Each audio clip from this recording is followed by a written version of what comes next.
Oi.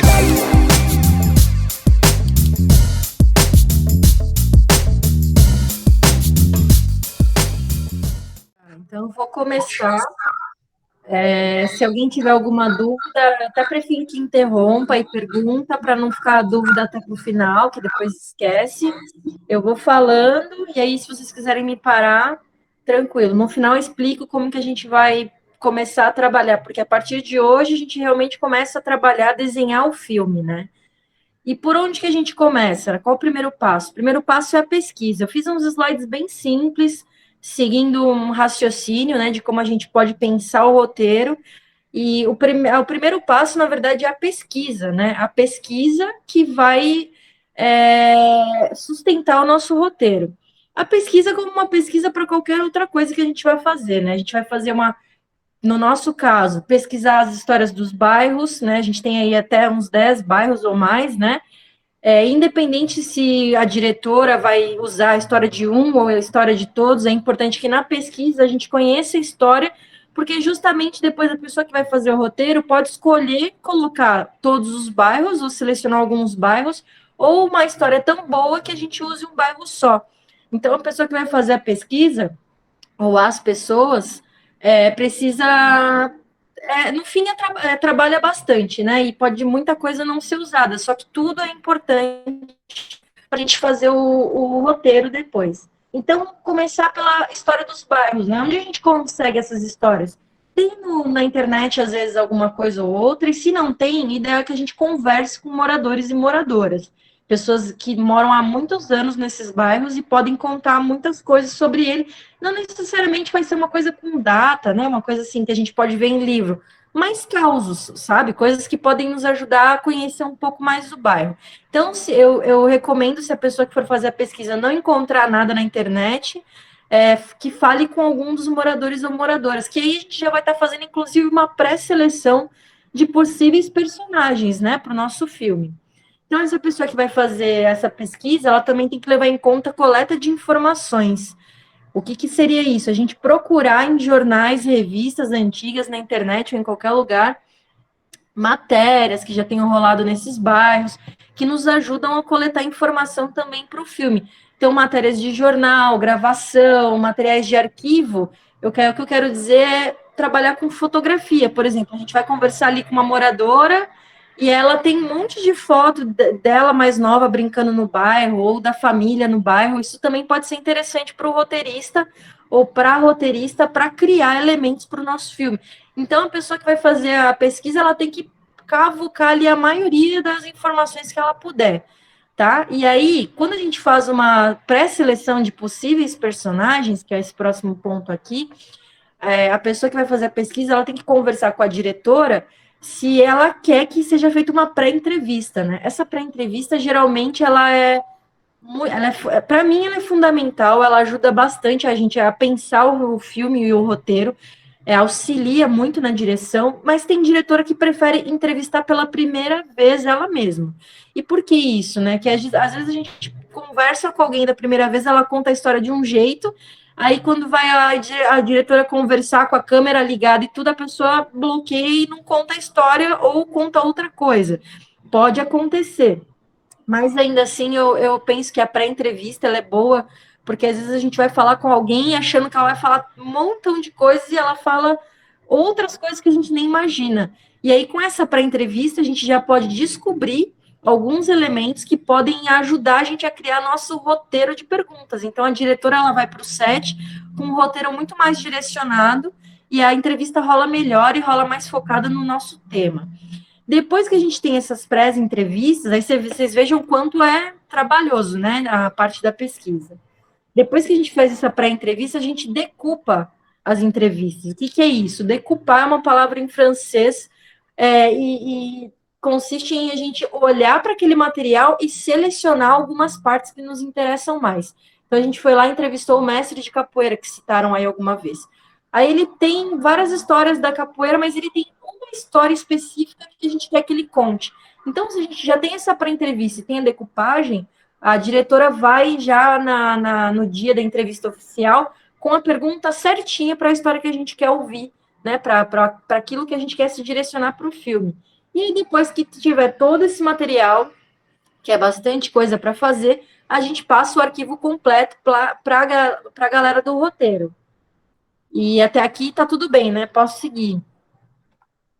Bom, aí a gente começa pensando no roteiro, né? O nosso roteiro inicial. Ele é um roteiro inicial porque ele não vai continuar até o final do filme como um roteiro duro que precisa ser seguido, né? O roteiro de documentário, ele é diferente do roteiro da ficção, porque ele muda no mínimo 3 vezes. A primeira vez é quando a gente cria o nosso roteiro, que é quase mais parecido com um argumento do que um roteiro mesmo. A segunda vez é quando a gente volta da captação. Então, a gente foi para a captação, né, de áudio e vídeo com o roteiro. Quando volta, a gente pode ter materiais totalmente diferentes do que a gente imaginou. Porque as pessoas são assim, né? Elas falam uma coisa, depois elas falam outra. Elas podem estar num dia bom, num dia ruim. E a gente tem que trabalhar com o que a gente conseguiu captar de fato.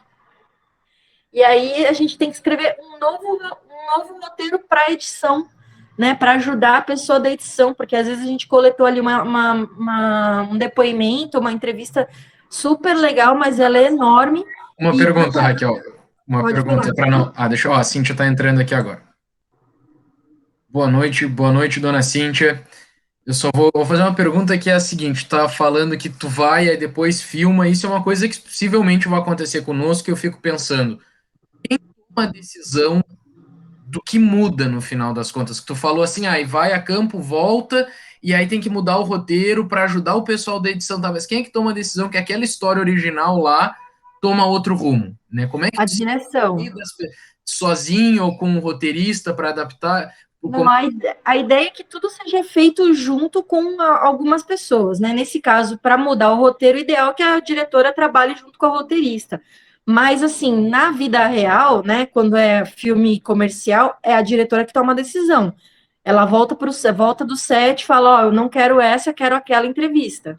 Mas aqui a gente está trabalhando de acordo com o processo do comunicativo, e a ideia é que todo mundo dê opinião, que a diretora não esteja num papel né, de ter que seguir tudo que ela diz. Ela vai ser uma pessoa que vai mesclar as opiniões de todo mundo para dar uma linha de raciocínio. Mas geralmente a diretora, ela é responsável por toda a narrativa do filme. Então ela quer mudar, tem que ser mudado, tá? Entendi, Então, entendi. aí a gente vai para a captação, e aí, por exemplo, a diretora não curtiu uma entrevista ou outra. Ah, aquele personagem ali que você selecionou não foi tão bom, acho que não tem muito a ver, porque a diretora ainda não tinha conhecido o personagem direito, né? Ela conhece no set, a direção conhece os personagens no set. Então ela pode querer mudar alguma coisa ou outra. O ideal é que depois da captação, a direção assista todo o bruto e, junto com a roteirista, selecione e faça um novo roteiro, que é um roteiro depois para montagem. A gente vai falar disso mais para o final. E aí, começando a pensar no roteiro antes de ir para a captação, né? Porque esse roteiro é importante para nos guiar, para a gente não ficar perdido sem saber o que a gente vai perguntar para as pessoas ou sem saber a história do lugar onde a gente está. Então, a primeira coisa que a gente tem que pensar é que estilo de roteiro eu vou querer criar. Porque a roteirista, ela vai imaginar um filme, um primeiro filme. E isso é difícil, né? Porque ela vai partir só da pesquisa. Ela não foi a campo, ela não fez, não falou com quase ninguém. Então, ela vai imaginar uma história na cabeça dela e vai botar no papel. Então, uma das primeiras coisas que a gente tem que decidir é em que pessoa a gente vai trabalhar. Se a gente vai trabalhar em primeira pessoa, isso quer dizer que a gente vai seguir a história de uma personagem em específico. Por exemplo, a história do professor Felipe. Então, a história do bairro que ele mora vai ser contada a partir da experiência de vida dele. Ou, de repente, a gente pode contar a partir do ponto de vista da documentarista, que é a diretora. A diretora indo conhecer o bairro tal, a história tal. Então, pode ser a partir da experiência dela como cineasta.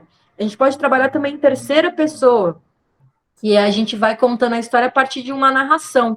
Sabe aquela voz? A gente falou disso nos gêneros de documentário, né? A voz over, que a gente fala, que é a pessoa que vai contando uma história, não aparece, só aparece a voz, e vai aparecendo as imagens e a pessoa vai contando a história. A gente também pode trabalhar com apresentação.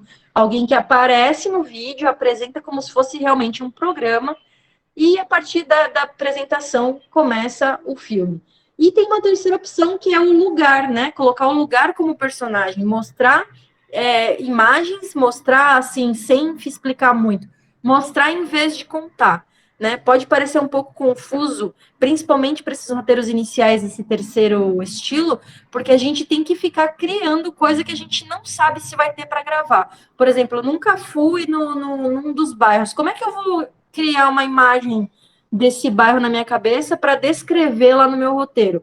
Eu tenho que pegar a pesquisa e tentar imaginar. E aí, se chegar lá e eu não tenho as coisas que a pessoa pediu no roteiro, eu vou simplesmente mudar o que ela falou, escreveu no roteiro.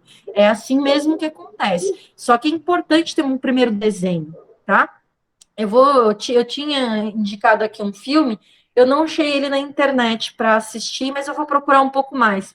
O Precisamos Falar de Assédio é um documentário que é novo, ele não é muito antigo, deve ser de 2017, 2018 no máximo, e ele tem um elemento muito importante que foi decisivo para o estilo do filme, né? A diretora não podia mostrar as mulheres falando, porque pode ser humilhante, ofensivo, que elas estavam falando de experiências de assédio. E ela falou, pô, que mulher vai querer aparecer na frente da câmera e falar sobre essa experiência horrível, né? Então ela tomou uma decisão, ela criou dentro de uma van, ela botou uma van na rua, colocou um tecido preto dentro do carro, uma cadeira na frente, uma caixa com um monte de máscaras. E aí a mulher entrava na van, colocava a máscara e aí depois ela falava da sua experiência de assédio. Então ela acabou criando uma narrativa, uma estética para o filme dela, que era necessária por conta do tema, né? Então o tema também ele nos exige algumas coisas. A partir do que a gente vai se aprofundando na história, vai conhecendo a partir da pesquisa, a gente também vai tendo ideias de como contar isso, né? E começa por isso, pelo estilo. Precisamos Falar de Assédio é um filme que é muito importante da gente assistir, não só por causa da questão de narrativa, mas é um tema também que a gente tem que ficar ligado e a forma como ela fez as entrevistas definiu o estilo do filme. Então seria bom se todo mundo puder assistir. Se eu encontrar, eu vou passar para o professor Felipe mandar para vocês. Outras coisas que a roteirista ela pode levar em conta quando ela está criando esse primeiro roteiro, que fica muito perdido, na verdade, né? O roteiro que está sendo criado sem experiência, só a partir da leitura da pesquisa.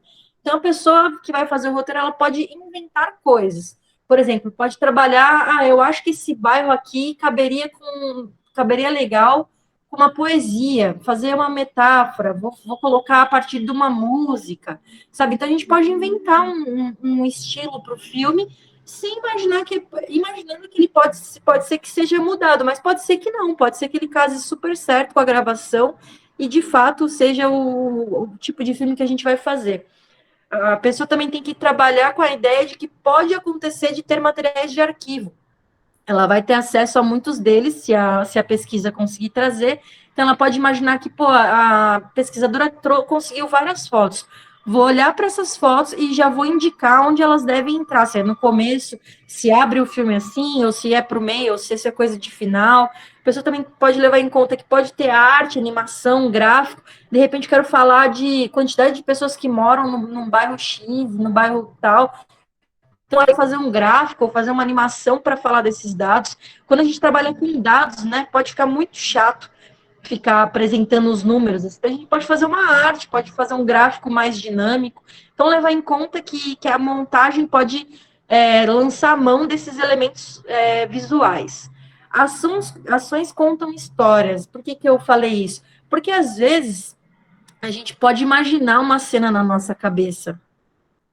O limite do roteirista é verba. Não, o limite da roteirista é a pesquisa. É a pesquisa e o quanto ela sabe daquele tema, né? E verba no sentido de eu não vou imaginar também que eu vou colocar um drone ali, porque eu não tenho um drone. É isso que eu tava pensando, tipo, a Cíntia tá aqui, a Cíntia mesmo vai ter que criar a história. Tipo, e não vai daqui a pouco botar 3 aviões descendo na Castelo. Aí nos Ela pode, mas não vai dar. Não vai Como é que acontecer. nós... o limite do roteirista é a verba, né? Ó, tá rindo, né, Cíntia? Sim, a Como é gente que não tu vai vai botar ali pensar imagens. o Júlio, ó, fala, Júlio. Eu acho que o Júlio abriu ali também. O drone a gente consegue, só que tem que pagar mesmo. Eu tenho um fornecedor bom para nós, bem barato. Olha, o roleiro sempre aparece, né?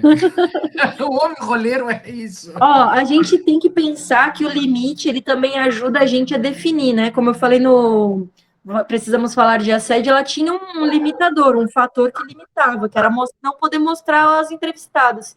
Então, ela criou um jeito diferente. A questão da verba, ela define muito como vai ser o filme. Eu não posso ter imagem aérea se eu não tenho dinheiro para pagar o drone, o operador de drone. Eu não posso ter imagens de matérias de jornal se eu não tenho dinheiro. A maioria dos jornais cobram por esses arquivos. A gente, inclusive, só pode trabalhar com arquivos gratuitos, tá? Vou trabalhar com um jornal, eu preciso usar da TV Brasil, por exemplo, que é de uso livre. Não posso trabalhar com a Globo, não posso colocar a imagem da Globo sem pedir autorização. E quando você vai pedir autorização de um veículo, ele pode vir a te cobrar. Então, se a pessoa, mas é necessário colocar a matéria tal que passou na Globo, vai ter que pedir para a Globo, isso é possível. E aí a pessoa que vai fazer ali a produção vai ter que pensar em como arranjar essa verba. Ou desiste, né? A gente sempre vai delimitando assim. Enquadramentos contam histórias. A gente vai ter aula disso mais profundamente. Eu sei que o Júlio já falou com vocês um pouquinho sobre isso, mas a pessoa que vai escrever o roteiro, ela também pode pensar nos enquadramentos. Pode ser que eles não sejam seguidos na hora da captação, mas os enquadramentos, assim como os ângulos, eles nos ajudam muito a contar a história, né? Acho que eu já comentei aqui, se a gente bota uma pessoa falando assim de cima para baixo, igual vocês estão me vendo agora, dá um ar de superioridade. Se fosse o contrário, dá um ar de inferioridade. A gente pode fazer mil brincadeiras com a câmera e dar a entender uma série de emoções, uma série de sensações. E o roteirista, a roteirista pode fazer isso já no primeiro roteiro. Uma coisa também que a pessoa pode levar em conta são os elementos sonoros, né? A questão da narração. Se vai ter narração, a roteirista, eu acho que tem que ter narração. Ela já pode escrever a narração. Ela já pode mandar o roteiro com a narração pronta. Pode pensar na trilha sonora musical. Quando eu digo musical, é a trilha que vai ali de fundo do filme. De repente tem uma música que me ajuda não a enfeitar o filme, mas a contar a história mesmo, né? Como parte da personagem. Tem uma música ali que é perfeita. Música também a gente tem que pensar que tem direitos autorais. De repente a gente pode trabalhar com trilha sonora original. Não, então, a trilha sonora quem cria é a oficina do Igor, a de produção. Então, aí pode ter vai criar o cantor, tema. cantora, Isso. pode ter cantora, pode de repente pegar uma música de uso livre, que a gente tem bastante também em sites aí, bem antiga. Isso, Cíntia, tu pode imaginar. A ideia é essa, que tu imagine todas as possibilidades, defina uma linha narrativa e entregue esse roteiro que vai ser nosso guia para a gravação, tá? Então, a trilha sonora musical também a gente pode enfiar ela no meio. Pô, tem uma música lá sei lá, do Emicida, que ela não vai só ficar de fundo. A letra tem a ver. Então, a gente, vai ter que falar com a assessoria do Emicida. Gente, às vezes dá certo. Às vezes as pessoas deixam a gente usar. Já usei bastante música famosa entrando em contato por e-mail, dando a cara. Às vezes não dá também. Já tive que mudar filme porque os originais do samba não deixaram a gente usar. Eles já tinham morrido. Quem tinha os direitos das músicas eram a família não deixou. Então, só que a música era muito importante para o filme. A gente teve que pagar um grupo de pagode e fazer uma música bem parecida. Foi a solução, porque daí não ia dar para mudar todo o filme. Eles tinham dado um ok e depois desistiram. Ou seja, o filme não pode morrer, né? A gente teve que dar jeito. Enfim, efeitos sonoros, né? Aí, de repente, eu quero abrir o filme com um copo caindo e quebrando. Só que eu não sei se vai dar para fazer isso, né? Na hora da captação. Então, eu coloco ali que a pessoa tem que botar um efeito sonoro de copo quebrando. Existem milhões de efeitos sonoros na internet de forma gratuita. O editor ou a editora pode trabalhar com milhões de efeitos sonoros. Depoimentos. Diferente da entrevista, o depoimento é quando a pessoa quase faz uma performance, né? Ela dá um depoimento sem ser entrevistada, ela faz uma fala. A gente também pode usar isso pensando para o roteiro. E o silêncio, né? Como elemento sonoro. O silêncio também é bem importante, principalmente quando é um tema pesado, né? Para carregar mesmo. A pessoa acabou de contar uma história super triste, super pesada, e aí depois já parte para um bagulho, a música final e pá, acaba a emoção, né? O silêncio, como o elemento sonoro, ele também nos ajuda muito na emoção. A pessoa conta a história, uma história triste, aí vem um silêncio de alguns segundos, pode ser até um minuto. Tem filme que tem um silêncio pra caramba. E isso ajuda a pessoa, a espectadora, a entrar no filme, a ficar emocionada com a nossa história. Então, a roteirista, Cíntia, pode imaginar um monte de coisas. Para você conseguir imaginar, o ideal é que você assista um monte de coisas, né? Tenha várias ideias, porque a gente não vai tirar da cartola sem ter tido a experiência próxima com algum filme. A gente tem que assistir, tem que ter referência. Então, é legal que você vá assistindo alguns documentários. Posso fazer uma listinha de documentários legais para vocês assistirem ao longo das semanas, para irem buscando essas referências. Falando um pouquinho de narração, se for a ideia da roteirista, pensar que o filme vai ser usado, vai ser feito com narração, a gente deve lembrar que a narração, ela pode ser muito chata, dependendo do tipo de narração, né? Eu não coloquei aqui no slide, mas agora lembrei. A voz, o tipo de voz é importante que seja selecionado. Por exemplo, eu imagino que esse filme tem que ser contado por um senhor de idade, então tem que ser uma voz de um velhinho. Não, acho que tem que ser contada por uma menina jovem, uma mulher, uma criança. Então a voz, o tom de voz, o timbre, isso também tem que ser levado em conta na hora de pensar a minha narração. E aí, na hora de escrever, a gente tem que pensar que o texto ele deve complementar as cenas, ou aprofundá-las, né? Porque se a gente fica contando, tipo, coloquei ali num segundo ponto, o que nós vemos não precisa ser dito. Se tudo que eu estou vendo, eu estou ouvindo também, vira jornal. Jornal é assim, né? A pessoa está falando na matéria e está passando as cenas que ela está falando, né? Normal, isso é jornalismo. Cinema não faz isso, tá? A gente não fala o que tá se passando ali na hora. Você não põe na narração ou numa entrevista o que está se falando, o que está se mostrando no filme. Isso é anticinematográfico, inclusive. Aí também pensar na estrutura do texto é melhor se for curto, porque ninguém quer ficar ouvindo alguém falar para sempre, enche o saco. É melhor se a linguagem for simples, se a linguagem for muito rebuscada, gente, depende muito do filme, sabe? Às vezes com uma poesia, alguma coisa assim combina, a pessoa gravou na narração uma poesia que tem uma linguagem mais rebuscada, combina, mas aqui para o nosso documentário eu imagino que tem que ser mais direta e objetiva essa narração. Ou poética, né? Também Eu me lembrei, Raquel, de um exemplo de narração que eu acho que ela é muito bacana. Aí eu agora há pouco, não sei se a Cíntia já viu também, é o Star Wars que eles gostam, em função lá do Geek, né? Que toda a série começa com a narração, e eu acho que só tem ali, eu acho que depois no final eu acho que não tem, né? Acho que não. É bem marcante, É um e ela só exemplo ela é um prefácio ali, ela é era uma vez tal coisa, e aí joga para cima, né? sim. Isso logo no início. E eu me lembrei desse. Tem mais filme, eu tô tentando. Os do Scorsese tem, mas eu lembrei desse popular que eu sei que eles conhecem, assim, que tem a narração com uma função bem clara, bacana. Assim. No caso desse filme é mais uma apresentação, né? Porque ele faz quase uma ressalva. Depois, em cada filme, ele faz uma pequena retrospectiva, né? Porque tem a continuidade da história. E é um elemento importante para o filme. E ficou famoso, né? A gente fica vendo ali aquele estilo de escrita ficou marcado, né, na história do cinema. Então, isso foi um bom exemplo. A gente pode pensar, fazer uma listinha de vários tipos de também, quando for pensar essa listinha de documentários, pensar em alguns que tenham narração. Tem vários, né? A gente falou de alguns quando estava falando na aula de gênero de documentário. Tem uns que eu acho que talvez sejam mais chatinhos de assistir. Vou tentar pensar em uns mais novos, mas o do próprio Emicida, que a gente assistiu, acho que um dos primeiros, ele trabalha com narração, uma narração bem jovem, é o próprio Emicida que faz a gravação da narração. Então, pensar esses elementos. E a Cíntia, se for usar narração, depois que terminou de escrever o texto da narração, é fundamental que leia em voz alta.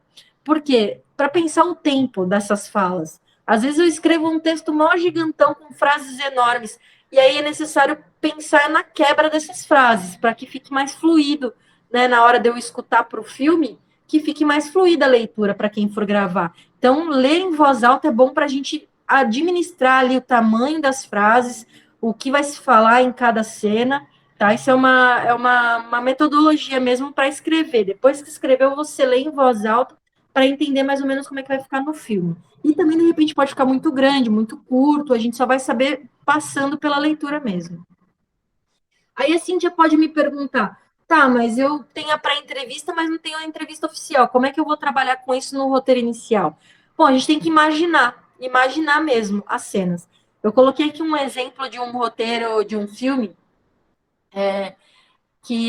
vou ler aqui para vocês, né? A pessoa ela estava imaginando, ela não sabia, né? Que tipo o que ia vir da entrevista. Só que no roteiro ela sugeriu já algumas perguntas. Então ela diz: Jane e Renato entram na casa de dança.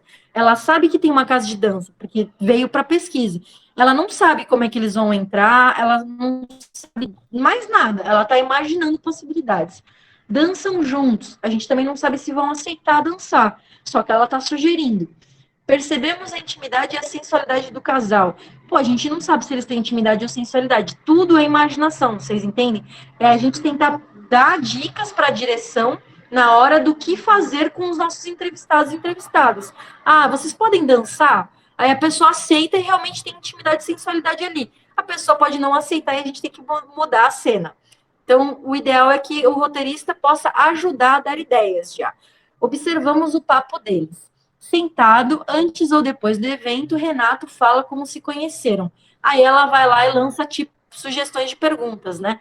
Para a direção fazer na hora da captação da entrevista. Há quanto tempo se conhecem, sobre o que conversam, enquanto dançam, o que significa essa relação para ele.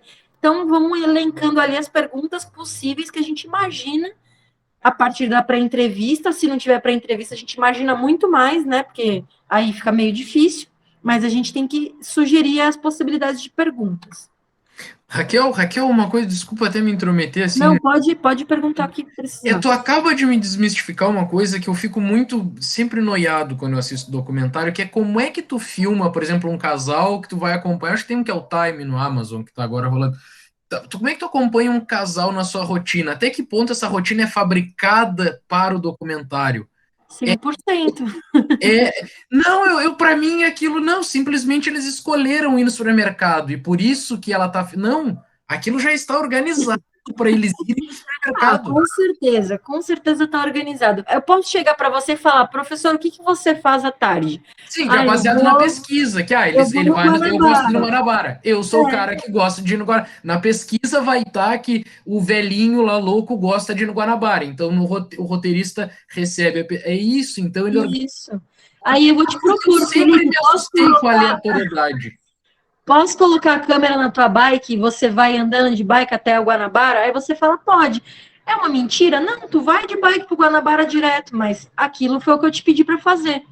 Tem diretor ou diretora, que não tem, não também, a Cíntia também. Não, eu nunca soube lidar como é que isso acontece. Gente, é fantasia. Hoje em dia, não desfaz, não. E se vocês acreditaram, é porque o filme era bom.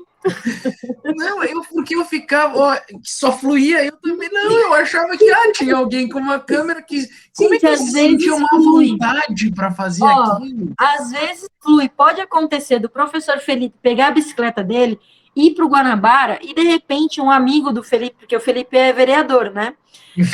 Para ele no meio da calçada, aí o Felipe, não, tô gravando, a pessoa, não, boa tarde, aí isso aí é natural. E aí eu vou continuar gravando, e aquilo é uma coisa normal que acontece na vida dele. E aí eu vou ter aquela imagem que é espontânea, que é de verdade e tal, mas aconteceu sem querer. Então, o que acontece sem querer no filme é sem querer mesmo. O resto é pedido, solicitado, sugerido, né? A gente nós temos um exemplo disso. A gente filmando lá com o Matheus e chega o meu ex-patrão, do nada a gente filmando e bem, aí aconteceu uma cena em que a gente estava ali por um motivo de pesquisa, mas no final das contas aconteceu alguma coisa. Não, causou muito, foi muito bom para o filme. Era um filme sobre o cinema, o Cine Dunas, e o Felipe trabalhava ali numa locadora próxima, né? Eles são jovens, eles nem sabem. O Cine Dunas, que é o cinema, né? O normal, o cinema. Mas a videolocadora não é. A videolocadora que não existe mais. A gente estava na frente da locadora, porque a locadora competia, né? com o cinema, e o Felipe estava dando entrevista, super emocionado, falando do primeiro emprego, e chega o primeiro patrão. E aí o cara entra no meio da entrevista e dá um abraço nele. E a gente não parou de gravar. E aí fica legal, né? É uma coisa natural. O susto é legal, o abraço é legal. Até o nosso movimento de câmera todo atrapalhado é legal, né? Não importa que tá atrapalhado. Importa que teve um abraço de verdade, a gente conseguiu captar. Então são coisas que acontecem sem querer e que são importantes, podem ser importantes para o filme. Mas tá rolando agora umas zonas de documentário bem ensaiado, assim, a Netflix Mas sempre teve. dramatizado, assim, né? O primeiro documentário que se tem história, né, que foi considerado documentário, o Nanook, lá, das Neves, ele é totalmente solicitado. Tudo que o Nanook faz no filme não é nem o Nanook, é o filho dele, né, porque ele já tinha morrido. E aí ele representa tudo. Aquilo não devia ser chamado de documentário, né? Mas é um documentário, porque ele era de verdade, o Nanook, só que era o filho dele, não era ele. E aí a pessoa pedia, pesca lá um peixe ali no buraco no gelo para mim gravar, para eu gravar. E aí ele ia lá e pescava. Era o que ele fazia normalmente, mas não aquele momento, né? Não naquele momento. Ele fez para poder ser captado. Então todos os documentários têm coisas que a gente pede. Não tem um que não tenha. Eu peguei a câmera e só levei para a rua e fiquei perguntando coisa para as pessoas. Também pode ser, também pode acontecer, né? E aí tudo vai ser de verdade. Mas a gente também tem que pensar que a partir do momento que a câmera tá ligada, ninguém é de verdade. Todo mundo tá representando, né? A gente já também falou sobre isso. Aí, bom, Cíntia, mas como é que eu escrevo o roteiro, né? De que forma? Tem que pensar que o roteiro, ele não é uma literatura. Não tem que tentar escrever bonito nele, não. Ele é para ser simples e objetivo. É para que a pessoa que vai ler consiga imaginar na cabeça dela a cena. Eu vou mostrar um exemplo de roteiro aqui para vocês. Então, não é para ser bonito, é para ser prático. Pode falar? Não, eu já ia perguntar isso, que a minha preocupação era a forma de escrever, sabe? Como... Vou mostrar para vocês aqui um exemplo. Não tem que pensar dele ficar bonito, frases poéticas. Vai ter que pensar isso se você quiser que ele seja poético. Agora, se não quiser, é simples e objetivo, só para dar informação mesmo. Nunca escrever no passado, porque a gente não tem como ir para o passado. A gente pode falar do passado a partir de fotos, de vídeo, mas a gente não vai falar na narração ou no roteiro no passado. É sempre no presente. Personagem, a gente não pode imaginar que ele está pensando, a pessoa tal faz uma cara X, né? Demonstra sentimento X, ou está pensando em algo. Não dá para trabalhar desse jeito, porque isso é muito inusitado. A gente pode inventar um monte de coisas, mas a gente não consegue inventar sentimento para a pessoa. A gente pode inventar assim, ele dançou com ela, porque daí eu posso chegar e pedir isso e isso acontecer. Agora, não posso falar, pense em tal coisa e faz tal cara. Aí é muito, né? Há limites também para a pessoa que não é um ator, uma atriz. Então, sempre tentar trabalhar com elementos possíveis para gravação. Descrição visual, cena a cena, tá? Vou mostrar. Enquadramentos e ângulos também. A gente vai pensar melhor sobre isso depois que a gente tiver esse momento de falar sobre ângulos e enquadramentos. Mas a Cíntia já pode ir imaginando, sem pensar em enquadramento e ângulo, já pode ir imaginando as cenas. E depois a gente trabalha um roteiro técnico, se a gente quiser, que é o roteiro que é para a câmera. Né? Então, vejam que tem vários roteiros que acontecem, são criados ao longo do processo de documentário. E aí, uma coisa que é importante também para pensar é que o filme ele tem que ter começo, meio e fim. Tá? Pode ser totalmente deformado depois todas as ideias, mas é importante que a Cíntia imagine o começo, meio e fim. E eu não estou falando só de 3 partes, tá? Estou falando de vários blocos de sensações. Então, a gente pode pensar, a Cíntia tem que pensar como que ela vai abrir o filme. Eu vou abrir como? Alguém abrindo a janela e mostra o bairro da janela? Uma janela dentro de casa, de dentro para fora? Ou mostro uma pessoa fazendo um café e aí escuto um cachorro latir na rua? Tem que ter uma forma de começar o filme. Então, ela vai pensar sobre isso. O filme também pode começar do final, se eu quiser, né? De repente, o filme começa com a morte de alguém que foi importante no bairro. E tem cenas de jornais da morte daquela pessoa. E eu abro o filme assim, já não tchanã, sabe? Posso pensar nisso para abertura. Depois a gente tem que pensar dali que se segue como se segue, né, o desenvolvimento. E vem vindo as entrevistas, encaixo imagens do quê, a Cíntia tem que imaginar tudo isso.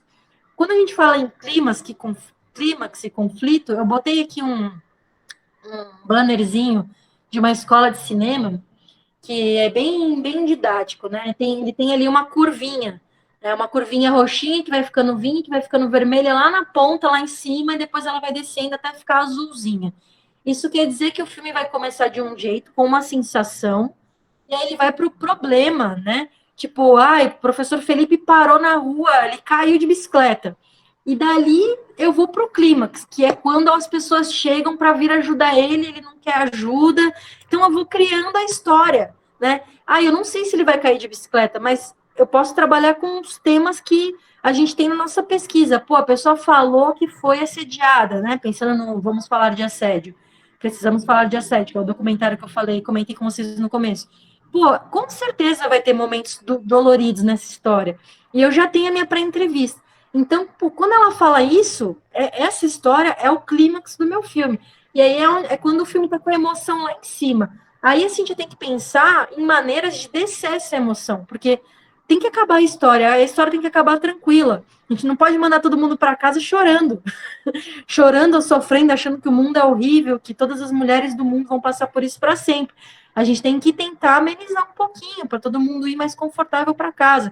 Então, de repente, eu vou trazendo uma resolução, vou falando de dados, de mulheres que foram até a delegacia da mulher, que conseguiram sair dessas situações. Aí eu boto uma trilha sonora calminha, vou trazendo o público de volta, sabe? Aos poucos. Boto um clipezinho, umas cenas bonitas de mulheres fortes, se abraçando, tomando iniciativas das coisas, ou vivendo suas vidas depois. Então, vocês percebam que a gente vai trazendo a pessoa para uma coisinha mais confortável, para o filme ficar mais confortável. Quando a gente pensa no documentário da Zona Oeste, não vou ter grandes problemas desse tamanho, né? Não sei, acho que não. Pelo menos não para a nossa ideia de filme aqui. Mas também pode ter um grande clímax, que a gente só vai descobrir quando a gente estiver gravando. E aí é quando a gente tem que criar um novo roteiro. A Cíntia pode imaginar a parte da pesquisa, mas a gente só vai saber de verdade quando voltar a galera da captação. E aí a resolução que eu fui comentando é vir trabalhando nessa a história mais devagar, mais calmo, trazendo o público de volta, até a moral da história, que a Cíntia vai imaginar como é que a gente termina esse filme. Aí aqui tem um exemplo de roteiro, tá, Cíntia? Um roteiro de documentário. Aí você percebe na linguagem que é muito simples. É bem pra gente ver o filme na nossa cabeça mesmo. Então, a pessoa fala assim, na Casa da Almeidinha. Esse EXT quer dizer que é uma imagem externa, ou seja, não é dentro de lugar nenhum, é na rua. Se eu boto externo aqui, a pessoa da equipe de produção, ela já tem que pensar assim, será que é de dia, será que é de noite? Aqui nesse roteiro aqui tem, ó, dia, aqui se chama cabeçalho, né? Essa primeira linha que vocês estão vendo. Então, é na rua e é de dia. Então, quando eu for gravar, eu já sei que a Cíntia pensou que vai ser na rua de dia e é na casa da Almeidinha. Pô, como pode ser na rua se é na casa da Almeidinha? Pode ser um quintal, então. O que eu quero dizer com externo é que é na luz natural, né? Então, o que eu tenho que levar em conta, se eu vou ter que levar a luz artificial ou se, ó, Cíntia, não vai dar para gravar de dia, não. Vai ter que gravar de noite. A pessoa só tem disponibilidade para noite. Então, eu vou ter que ter equipamento de luz. Ou então, eu vou ter que mudar porque eu não tenho equipamento de luz. E aí, eu vou ter que gravar de dia. E aí, eu vou ter que gravar outro dia. Ou eu não vou poder gravar onde a Cíntia falou. Então, a gente vai adaptando a partir das ideias da Cíntia. E aí, a pessoa fala aqui. Abrimos com a imagem de um facão sendo afiado. Por que facão está em letra maiúscula aqui, né? A palavra facão. Porque o facão passa a ser um personagem do filme. Toda vez que é um personagem, uma personagem, a gente bota em caps lock tudo. Porque é para a pessoa bater o olho no roteiro e já ver quem são os personagens, tá? Aí ela segue falando, caracteres em superexposição, 1981. O que quer dizer? A gente tá vendo lá o facão sendo afiado e de repente surge 1981 na tela. É isso. Ouve-se o murmúrio de vozes alegres, vozes cantando um samba acompanhado de um batuque. Não vemos as pessoas, mas os sons deixam claro que se trata de um ambiente festivo. Então, vocês vejam que a pessoa, a roteirista, ela vai descrevendo uma cena imaginada. E aí, na hora da gravação, a gente tenta reproduzir ou a gente trabalha com o que tem na hora da gravação. A letra do samba tem como tema comida. Mãos negras amarram com um barbante a perna de um galo. Aí, pô, eu vou ter que reproduzir essas cenas. Só que se eu não conseguir amarrar a perna do galo com o barbante, desculpa, Cíntia, mas não vai ter. Ah, tudo bem. Valeu. Depois vem a gravação. Boa noite. Então, Cíntia, você percebe como é simples a linguagem? É bem tentando imaginar possibilidades. A pessoa fala que o galo é imponente e vistoso. Alteramos o galo, incomodado por ter a perna amarrada. Há imagens que sugerem a preparação de um almoço. Então, isso é para edição, né? Vai aparecendo ali o galo e daí vai aparecendo cenas da preparação do almoço. Então, eu sei que eu tenho que gravar cena do galo e cena do almoço. Tá no roteiro. Então, a Cinta nos ajuda a pensar o filme. Oi? Detalhar cada situação, no caso. Isso, você vai imaginar. Eu quero que alterne a cena do galo com a cena do almoço. E aí você descreve para nós como é que você quer que alterne. Você é a primeira pessoa a criar a história. Depois todo mundo vai criando junto, né? De acordo com o que a gente capta. Mas você é o primeiro sinal de cinema. A ideia inicial. Isso. Aí depois segue ali, água fervendo, numa enorme panela e por aí vai. Muito simples, tá? Vai só descrevendo, não precisa fazer um livro, né? Uma história super bem contada. É para ser simples e objetivo mesmo. E aí depois, eu vou falar isso agora, mas só para a gente saber que existe, né? Já comentei. Depois que gravou, a gente tem o roteiro da edição, que aí eu vou trabalhar com o que eu trouxe do set, né? Então, é um roteiro mais completo, mais fechadinho, que ainda pode sofrer alterações, porque posso chegar na montagem e decidir que o filme vai ser contado ao contrário. Sou a diretora, eu que mando. Então, vou lá trabalhar com a montadora, eu quero que o filme seja ao contrário. Aí a montadora vai, mas não dá. E aí, junto, a gente vai decidindo o negócio para mudar o filme ou não, ou eu sigo o roteiro que a Cíntia fez.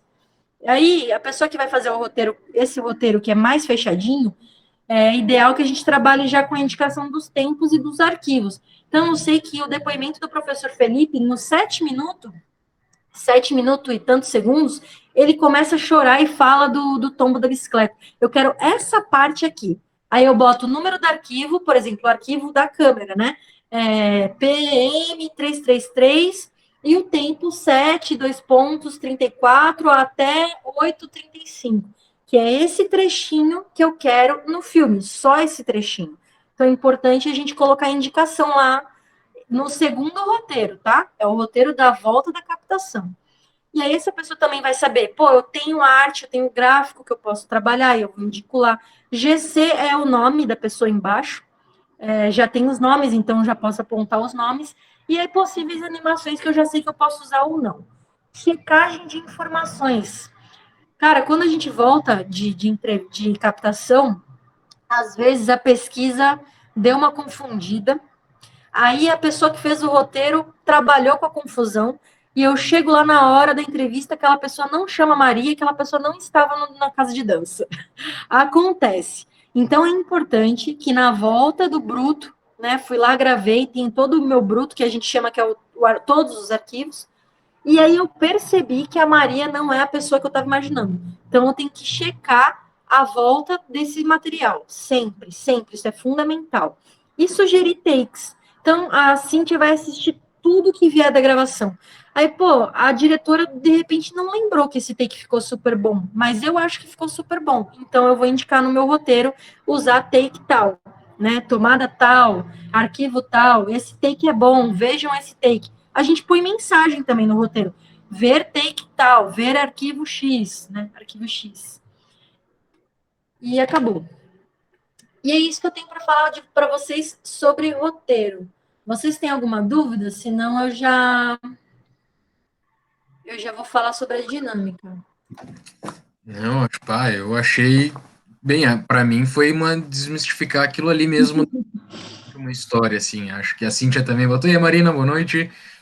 E a Cíntia também disse que não sabia ali, né? E para mim era uma grande dúvida mesmo, assim, quando tu para e pensa, como é que eu imaginei que simplesmente um grupo de pessoas acompanhava alguém acordando? Não. Pessoa sozinha na casa escondido com a câmera. Isso não era os programas do Gugu, né? Ninguém aqui via programa mas desse tipo, mas era A isso gente mesmo. também tem esse elemento, né? Pode criar situações. O Gugu se fantasiava no táxi, e aí a pessoa entrava no táxi, vocês jovens não devem saber disso, mas o Gugu fazia isso, tá? Ele se vestia, se fantasiava, botava máscara de outra pessoa para se fantasiar, e aí ele dirigia o táxi, a pessoa entrava no táxi e no processo ela descobria que era o Gugu. Então a pessoa passa por uma sensação, e aquela sensação é que eles queriam gravar, né? E isso também pode ser feito no filme. De repente, a gente tem uma imagem, já aconteceu, por exemplo, né, de eu entrevistar uma pessoa e no meio da entrevista eu dei uma foto para ela ver, uma foto que ela não tinha visto ainda dela mesma. E a pessoa se emocionou de ver. Era uma lembrança, uma memória, e a gente conseguiu essa foto com outras pessoas. E aí, na hora da entrevista, com a câmera ligada, eu dei a foto, ó, a senhora já viu essa foto? Aí ela chorou, e aquilo foi tão bonito, o filme, né? E aí depois a gente tem que falar um pouquinho também da questão da responsabilidade. Depois que a gente capta, a gente tem que falar com a pessoa que ela chorou, se ela deixa a gente usar a cena dela chorando, se ela deixa a gente usar a performance dela daquele jeito, que a pessoa pode às vezes não gostar. E, gente, o filme morre se as pessoas que participaram não gostaram. Isso é muito, há muitas controvérsias, assim, né? Muitos diretores e diretoras se conflitam, né, nesse tema, mas eu faço parte do filme do time de pessoas que fazem filmes que não vão para o cinema se os meus entrevistados e entrevistadas não aprovarem. Eu boto todo mundo para assistir, todo mundo para me dar ok, está todo mundo feliz, confortável da maneira como está sendo representado no filme, beleza, o filme vai para frente. Se alguém me pede para mudar qualquer coisa, eu vou mudar. Tem gente que não muda, fala, ah, não, você chorou, o problema é seu. Você me deu autorização de uso de imagem, que a gente tem que fazer isso antes da pessoa falar, tá? E aí a pessoa fala, ah, mas eu não quero mais. Ah, problema seu, eu tenho já a sua autorização. Eu posso tomar essa decisão, é meu direito. Eu tenho o documento e eu tenho a minha gravação. Não tô nem aí se tu não gostou. Eu posso ter essa decisão. Mas eu não fico confortável fazendo isso. Eu jamais faria isso. Mas também tem que pensar que tipo de personagem é, né? Eu já participei de uma live que a diretora falava de um político que ela conversou, e depois ele não queria que fosse retratado daquele jeito. Mas aí, grande problema seu. Eu também faria que nem ela e usaria, né? Há situações diferentes para a gente tomar essas decisões, tá? E mais alguma dúvida? Raquel, eu ia pedir, eu sei que tu vai até, não queria adiantar, mas é questão que eu vou te colocar ali no. Eu acho que se tu tem algum documento, assim, tu botou aí uma amostra para ou põe para a Cíntia, para ela ter de exemplo de como faz o roteiro, o material. Posso mandar Eu, um Eu ia roteiro de dar uma exemplo. procurada agora já até. não, eu botando a Raquel ali no grupo já dá para fazer a troca por ali mesmo, tá bom? Sim. Vou deixar. Alguém tem mais alguma pergunta? Sim, o Felipe vai me adicionar no grupo e aí todo mundo vai acompanhando ali. Porque qual que é a ideia a partir de hoje, né? Eu sei que eu falei muito rápido sobre isso. Roteiro merece muitas aulas, né? Muita conversa. Roteiro é difícil, não é uma coisa simples de fazer. Mas a gente tem que também pensar que para o filme ir para frente, para ele acontecer, a gente tem que botar a mão na massa logo. Então, o que é a ideia aqui?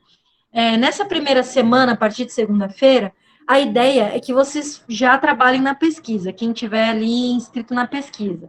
Já comece essa pesquisa. Na minha cabeça, né, eu estou imaginando esse cenário. Aí vocês vamos discutir lá no grupo se fica sustentável para a gente como equipe. De segunda a sexta da semana que vem, é o tempo que a galera tem para pesquisa. Pode ser pouco tempo, de repente as pessoas precisem de mais, a gente vai vendo. Então, uma semana de pesquisa. Aí chega na próxima semana, a gente pode vir para cá de novo, para o virtual, e a galera da pesquisa nos conta tudo o que achou na pesquisa. E aí a pessoa apresenta, como se fosse um trabalho mesmo. Ó, eu achei essas informações, essa história, tem esses personagens. Ah, beleza. E aí, então, essa semana para a pessoa pesquisar, a semana seguinte para a galera da pesquisa nos apresentar, e aí a gente vai dar ideias, aí de repente alguém daqui sabe, né, moradora, mas você não falou com pessoa que é muito importante nesse bairro, aí a gente ajuda ela na pesquisa também. e é importante que todo mundo participe. Pode fazer, Cíntia.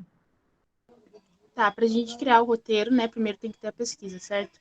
Aí eu tenho que achar esses personagens e perguntar pra eles a história mais ou menos que eles vão contar no documentário, é isso? Na verdade, você vai receber a pesquisa e aí você troca uma ideia com a galera da pesquisa. Vai estar lá escrito no papel. A pesquisa ela tem que vir, gente, em documento, tá? Como se fosse trabalho de escola, para a Cíntia poder ter conteúdo. Então vem ali um negócio escrito, uma historinha escrita de a história do bairro, a história do personagem, a entrevista, né? A pré-entrevista. Sim, A Cíntia tipo, a só pessoa pode que for trabalhar em pesquisar vai cima de um perguntar mais ou conteúdo. menos o que Oi? essa pessoa vai contar. A pessoa que for fazer a pesquisa, por exemplo, vai perguntar para um personagem mais ou menos o que ele vai contar no documentário, é isso? Vai Isso, ser passado. aliás, na verdade, a pesquisa ela vai perguntar para o personagem coisas gerais, porque a gente não Tá, conhece.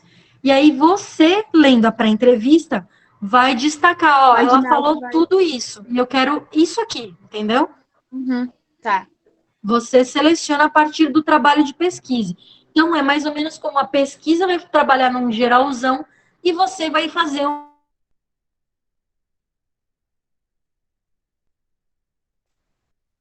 de texto, né? Com vários arquivos, com várias coisas, com várias histórias. Você vai escolher uma ou vai escolher algumas para intercalar, de acordo com o que você imaginar, e você vai criar, vai dar o primeiro tratamento criativo para o filme. Que a pesquisa ela não é criativa, a pesquisa ela é objetiva.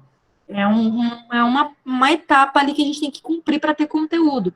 A sua ação de roteirista é o primeiro tratamento criativo, é pegar esse conteúdo bruto de pesquisa e definir uma narrativa, definir quem vai ser mesmo os personagens. Porque a galera da pesquisa ela pode selecionar 20 personagens, mas aí não é viável, né? Até 9, 8 ali para um curta-metragem que já está suficiente.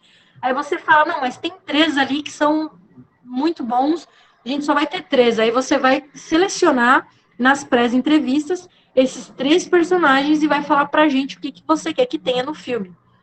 Tá? Então é bem um trabalho criativo mesmo.